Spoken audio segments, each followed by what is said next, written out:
2 رکعت نماز پڑھے گا. احرام باندھنا وہی ہے کہ جو اپنے گھر والے کپڑے ہیں وہ اتار کے, تو یہ 2 جو کپڑے ہوتے ہیں وائٹ کلر کے یہ پہنے جاتے ہیں, ایک نیچے اور ایک اوپر جو ہے وہ ایز اے قمیض کے طور پر اس کو پہنا جاتا ہے.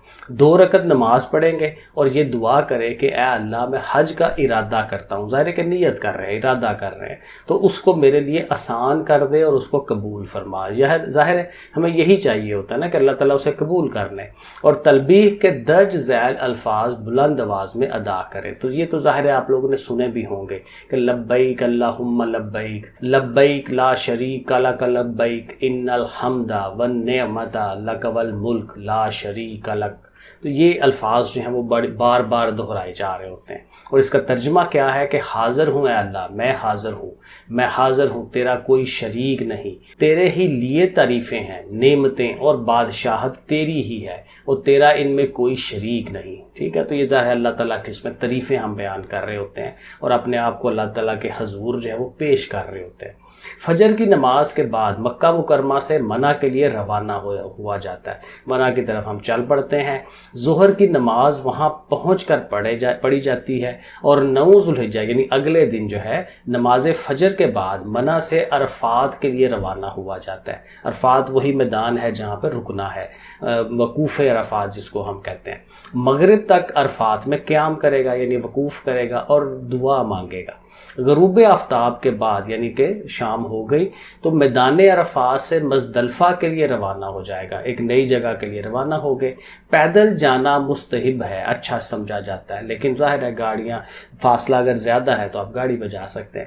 مزدلفہ میں مغرب اور عشاء کی نماز اکٹھی پڑھی جاتی ہے. جی, رات مزدلفہ میں گزاری جائے گی.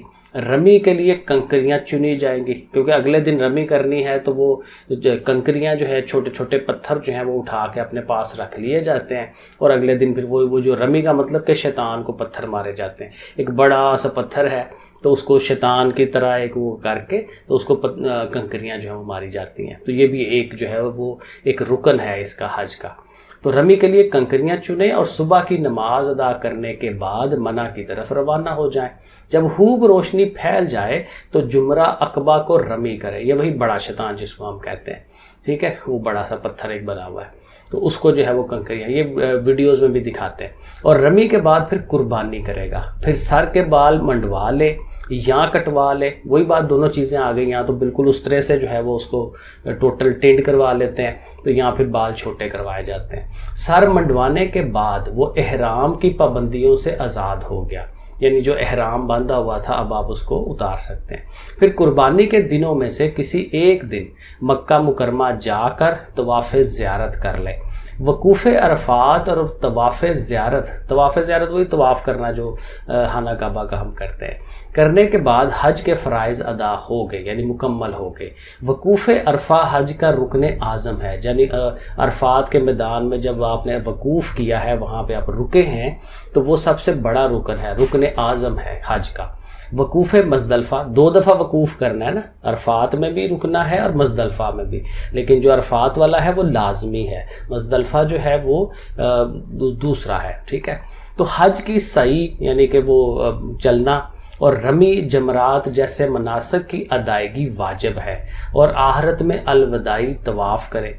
اس کے بعد مدینہ منورہ کا سفر کرے. اب ظاہر ہے وہاں مکہ مکرمہ کے یہ سارے کام ہو رہے ہیں نا, تو پھر مدینہ جانا ہے. مدینہ میں ظاہر نبی کریم صلی اللہ علیہ وسلم کی جو قبر مبارک ہے وہ وہاں پہ موجود ہے, اور وہاں 8 یا 9 دن کے قیام میں کوشش کرے کہ مسجد نبوی, ظاہر مسجد نبوی وہیں پہ ہے, تو وہاں پہ متواتر یعنی لگاتار جو ہے 40 نمازیں پڑھے. اچھا, ایک ٹاپک تو یہ حج کا ہو گیا. اب قربانی کا بھی ہے. قربانی جیسے ابھی ریسنٹلی قربانی ہوئی ہے, عید الاضحیٰ ہوئی ہے, تو قربانی سے مراد, اور یہ دیکھیں حج کے دوران ہی ہو رہا ہوتا ہے نا یہ سارا سلسلہ, تو اس لیے دونوں کو لنک کیا ہوا ہے. تو قربانی سے مراد اللہ تعالیٰ کے قرب کے حصول کے لیے یعنی اللہ تعالیٰ کے نزدیک ہونے کے لیے عید الاضحیٰ کے دنوں میں مخصوص جانور کو, اب جانور بھی ہر طرح کا نہیں ہے, مخصوص جانور ہے انہیں کو, ٹھیک ہے, وہ اونٹ ہے, گائے ہے, بکرے ہیں, دمبے ہیں, ٹھیک ہے, ان کو کرنا ہوتا ہے. تو نبی کریم صلی اللہ علیہ وسلم اور ان کے جد امجد یعنی کہ جو مین ہمارے بھی باپ ان کو ہم کہتے ہیں, حضرت ابراہیم علیہ السلام کی سنت کے مطابق ذبح کرنا ہے. جیسے وہ انہوں نے ذبح کیا ویسے کرنا ہے. عید کے دن قربانی سے زیادہ فضیلت والا کوئی عمل نہیں ہے. عید کے دن یہ مین بڑا عمل ہے، اس کی بہت فضیلت ہے اور بہت اس کا اللہ تعالیٰ ثواب دیتے ہیں. اسی بنا پر یہ دن سال کا افضل ترین دن شمار ہوتا ہے. بالکل ٹھیک ہے، پورے سال میں افضل ترین دن یہ ہے. قربانی نہ کرنے پر سخت وعید آئی ہے، یعنی کہ ڈانٹا گیا ہے، بتایا گیا ہے کہ اس قربانی نہ کرنے والے کے لیے کیسی سزا ہے. نبی کریم صلی اللہ علیہ وسلم کا فرمان ہے کہ جس شخص کو قربانی کی وسعت ہو، یعنی قربانی وہ کر سکتا ہو اور وہ قربانی پھر نہ کرے، تو وہ ہماری عیدگاہ کے قریب نہ آئے. ظاہر ہے عیدگاہ کے قریب وہی آئے گا جو مسلمان ہے، تو مسلمان سے ہی اس کو نکالا جا رہا ہے. اتنی سختی اس کو کی جا رہی ہے کہ تم جو ہے وہ کرنی چاہیے آپ کو قربانی، یعنی آپ کے پاس روپیہ پیسہ ہو تو ضرور قربانی کرے. عید کی نماز سے پہلے قربانی نہیں کی جا سکتی، یہ امپورٹنٹ پوائنٹ ہے. ظاہر نماز پڑھنے کے بعد شروع کی جاتی ہے. اپنے ہاتھ سے قربانی کرنا افضل ہے، اچھی بات ہے.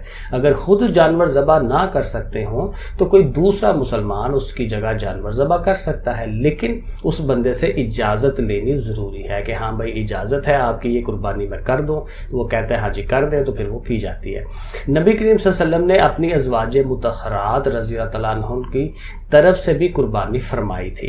اجتماعی قربانی میں ایک گائے میں 7 افراد، ظاہر یہ ہمیں پتہ ہے کہ ایک گائے میں 7 افراد کر سکتے ہیں، جس کو ہم بیڑا کہتے ہیں پنجابی میں، اور اونٹ میں زیادہ سے زیادہ 10 افراد شامل ہو سکتے ہیں.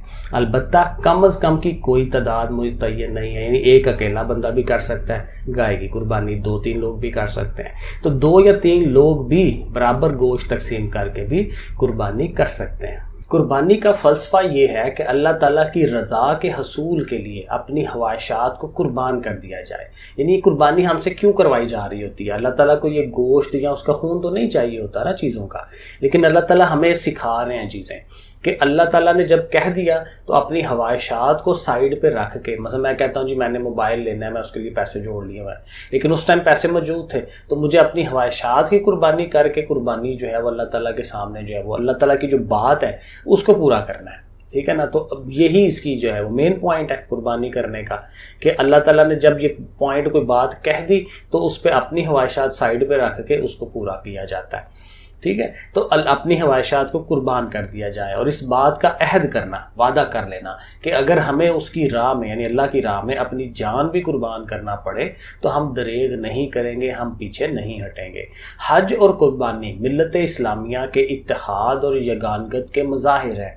یعنی یہ جو قربانی اور حج ہے، اس میں اسلام کی جو ملت ہے، قوم ہے، جو پوری اسلام کے قوم ہے، مسلمان ہیں جو، ان کا اتحاد جو ہے وہ شو ہو رہا ہوتا ہے، اکٹھا ہونا ان کا شو ہو رہا ہوتا ہے. حجاج کرام جب حج کے لیے جمع ہوتے ہیں تو ان کا لباس، اعمال جو کام وہ کر رہے ہیں، یہاں تک کہ زبان پر بھی ایک جیسے کلمات جاری ہوتے ہیں، جیسے وہ کہہ رہے ہیں لبیک اللہم لبیک، تو سارے بندے وہی کلمات دہرا رہے ہوتے ہیں. ان سب کے مناسک بھی یکساں ہوتے ہیں، امیر ہے غریب ہے، سب کے لیے جو حج کے کام ہے وہ تو سب نے ایک جیسے ہی کرنے ہیں، اور وہ مل کر ایک ہی کعبہ بھی ایک ہے، اس کے گرد طواف کرتے ہیں. تو حج کے موقع پر لڑائی جھگڑے اور فساد سے سختی سے منع فرمایا گیا ہے، جس سے ایک دوسرے کے لیے ہمدردی کے جذبات پیدا ہوتے ہیں. حاجی جب حج کرنے کے لیے مکہ مکرمہ کی طرف سفر کرتا ہے تو وہ صرف حج کا عظیم الشان فریضہ ہی انجام نہیں دیتا، بلکہ اسے حرمین شریفین یعنی حرم مکی اور حرم مدنی، یہ بیسیکلی وہی، ایک تو خانہ کعبہ اور دوسرا مسجد نبوی جہاں پہ نبی کریم صلی اللہ علیہ وسلم کی قبر ہے، تو ان دونوں کو حرمین شریفین کہا جا رہا ہے، مکہ مکرمہ اور مدینہ منورہ، ان دونوں کو. ٹھیک ہے، حرم مکی اور حرم مدنی یہی ہے کہ ادھر سے خانہ کعبہ اور ادھر سے نبی کریم صلی اللہ علیہ وسلم کی جو قبر مبارک ہے وہ، ان کی زیارت بھی نصیب ہوتی ہے. دونوں کو دیکھا جاتا ہے، زیارت کا مطلب دیکھ لینا. وہ خانہ کعبہ کی زیارت کرتا ہے، اس سے لپٹ کر اللہ تعالیٰ سے دعائیں کرتا ہے، یہ حاجی کی بات بتائی جا رہی ہے. مسجد نبوی کی زیارت کا شرف پاتا ہے، ٹھیک ہے، اس کو دیکھتا ہے اور روضہ رسول صلی اللہ علیہ وسلم پر حاضر ہو کر درود و سلام پیش کرتا ہے. تو یہ مسلمان کے لیے ایک بہت بڑی جو ہے یہ ایک کام ہے. یہ حجاج کرام کو مکہ مکرمہ، مدینہ منورہ اور طائف بھی وہاں پہ ایک شہر ہے، اس میں ایسے بہت سے مقامات کی زیارت کا موقع ملتا ہے جن کا سیرت طیبہ سے گہرا تعلق ہے، کیونکہ یہ وہی چیزیں ہیں جو ہم عام روٹین میں پڑھ رہے ہوتے ہیں، لیکن وہاں جا کے آپ ایکچولی دیکھ رہے ہوتے ہیں ساری چیزیں خود سے کہ ہاں جی ادھر ادھر یہ ہوا تھا۔ گویا حج کا یہ سفر صرف مناسک حج ادا کرنے کا سفر ہی نہیں بلکہ بہت سے اسلامی مقامات کی زیارت کا بھی سفر ہے، جس سے انسان کی روحانیت اور اسلامی معلومات میں اضافہ ہوتا ہے۔ چلے ایکسرسائز کرتے ہیں۔ اس میں پہلا سوال ایم سی کیوز ہی ہیں، عمرہ ادا کرنا کیا ہے؟ تو یہ ظاہر ہے کہ یہ سنت ہے، فرض نہیں ہے نا۔ حج کا رکن اعظم کیا ہے؟ وقوف عرفات۔ یہ اوپر بھی انہوں نے بتایا تھا کہ عرفات میں جو آپ نے وقوف کرنا ہے، قیام کرنا ہے، یہ حج کا سب سے بڑا رکن ہے۔ نبی کریم صلی اللہ علیہ وسلم نے کتنے عمرے ادا کیے تھے؟ تو ظاہر ہے وہ 4 کیے تھے۔ اب یہ جو 4 والا ایم سی کیو ہے نا، اس کا پراپر آنسر نہیں ہے۔ اب پڑھ کے دیکھیں، نبی کریم صلی اللہ علیہ وسلم نے اپنی ازواج مطہرات کی طرف سے قربانی کی، اتنا تو پتہ ہے، اوپر بھی لکھا ہوا ہے، لیکن کس چیز کی ہے وہ میرا خیال ہے اوپر نہیں لکھا ہوا۔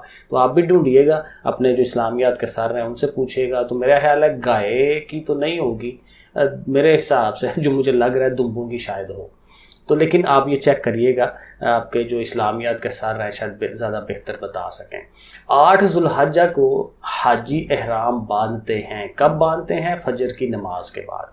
ٹھیک ہے، تو یہ 5 ہی ایم سی کیوز تھے۔ اس کے بعد یہ شارٹ سوال ہیں، 5 شارٹ سوال ہیں اور ایک لانگ سوال ہے، تو ان کے ذرا آنسر دیکھ لیتے ہیں کہاں موجود ہے۔ پہلا سوال ہے حج کے کوئی سے 3 مناسک تحریر کریں۔ مناسک وہی تھا کہ کام، حج میں ہمیں کیا کام کرنے پڑتے ہیں۔ تو یہ دیکھیں یہاں پہ لکھا ہوا ہے، یہاں پہ سارے ہی لکھے ہوئے ہیں، تو سارے یاد رکھنے ہیں تو رکھ لیں، ورنہ 3 اس نے کہا ہوا ہے کہ حج کے مناسک میں احرام باندھنا، منع جانا، وقوف عرفات۔ اب یہیں پہ 3 ہو جاتے ہیں۔ ٹھیک ہے، تو اتنا ہی لکھ دیں یا پھر سارے لکھ دیں جتنے یاد ہو سکتے ہیں۔ ٹھیک ہے، تو یہ کویشچن آپ کا بن جاتا ہے یہاں پہ، کویشچن نمبر 1۔ کویشچن نمبر 2 کیا ہے وہ ذرا دیکھتے ہیں۔ حج اور عمرہ کے بارے میں ایک حدیث مبارکہ تحریر کریں۔ تو یہاں پہ یہ حدیث مبارکہ کا لکھا ہوا ہے کہ نبی کریم صلی اللہ علیہ وسلم کا فرمان ہے کہ ایک عمرہ کے بعد دوسرا عمرہ کرنا دونوں عمروں کے درمیان کے گناہوں کا کفارہ ہے، اور حج مبرور کی جزا جنت کے سوا اور کچھ نہیں۔ ٹھیک ہے، تو یہ پراپر آنسر بن جاتا ہے کویشچن نمبر 2 کا۔ کویشچن نمبر 3 کا جو آنسر سوال کیا ہے؟ قربانی کی استطاعت ہونے کے باوجود قربانی نہ کرنے والے کے لیے کیا ارشاد فرمایا گیا ہے؟ تو یہاں سے ہم لکھیں گے کہ نبی کریم صلی اللہ علیہ وسلم کا فرمان ہے کہ جس شخص کو قربانی کی وسعت ہو اور وہ قربانی نہ کرے تو وہ ہماری عیدگاہ کے قریب نہ آئے۔ تو یہ ہمارا کویشچن نمبر 3 ہے۔ 4 ہے قربانی کے متعلق 3 احکام تحریر کرے۔ تو وہ یہ اسی کے نیچے لکھا ہوا ہے کہ عید کی نماز سے پہلے قربانی نہیں کر سکتے، اپنے ہاتھ سے قربانی کرنا فرض ہے، اگر خود ذبح نہیں کر سکتے تو کسی دوسرے مسلمان سے ذبح کروا لیں، لیکن اجازت لینی ضروری ہے۔ تو یہ کویشچن نمبر 4 ہو گیا۔ اور 5 والا کیا ہے جی؟ حج بیت اللہ کس طرح مسلمانوں کے باہمی اتحاد اور محبت کو فروغ دیتا ہے؟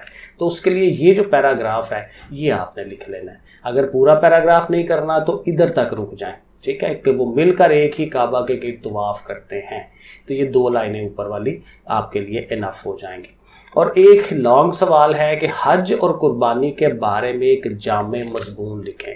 اب چونکہ ایک مضمون لکھنا ہے اور دونوں ٹاپکس کے اوپر لکھنا ہے، تو آپ یہ کریں کہ جو حج کا شروع والا ٹاپک ہے نا، جہاں سے ادھر سے شروع ہوتا ہے، سٹارٹنگ سے ادھر سے لے کے تو یہاں تک پہلے کر لیں۔ ٹھیک ہے، حج کے لیے اتنا کافی ہے، کیونکہ آگے آ جاتا ہے اس کا طریقہ کوئی رہنے دیں لانگ کے اندر اس کو نہ ڈالیں، اور قربانی کا بھی یہ جتنا مٹیریل ہے اس کو اس کے ساتھ ملا لیں۔ تو یہ ان دونوں کو ملا کے آپ کا ایک لانگ کویسچن جو ہے وہ بن جاتا ہے۔ قربانی کا بھی یہاں سے ادھر سے لے کے تو آپ نے یہاں تک کر لینا ہے، ٹھیک ہے نا۔ تو یہ کافی زیادہ مٹیریل ہو جاتا ہے لانگ کا۔ چلے جی، اوکے، پھر اللہ حافظ۔